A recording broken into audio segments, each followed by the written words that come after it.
So GDPR is a set of privacy and ethical data behaviours that have been written into law by the EU. They'll actually come into effect in March this year and will apply to all EU citizens, and they'll also apply to British citizens post EU. I think Britain is going to take on the GDPR rules. Theoretically, they're good. They're good ideas. They're rules about privacy, data protection, right to be forgotten, and also rules about making sure that algorithms that apply to you are fair and you have a right of redress and ability to query why decisions have been made.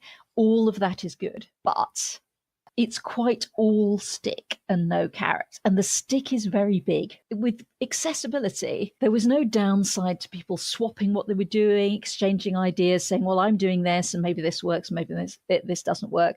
For Google to get involved and start to say, well, I think if you do these kind of things, then that's a good idea. So we were all quite cooperative. I'm worried that GDPR is too big a stick too soon in ethics, in that I think and I fear it might be discouraging discussion rather than encouraging discussion, because everybody's too frightened that they might be infringing it. When you say too big a stick, what do you mean? Well, the fines for infringing GDPR are quite astronomical.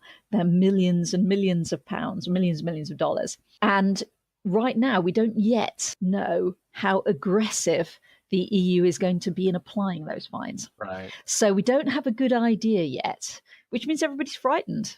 And when you're frightened, you don't share information. And I think at this stage with ethics, we actually need to be sharing information.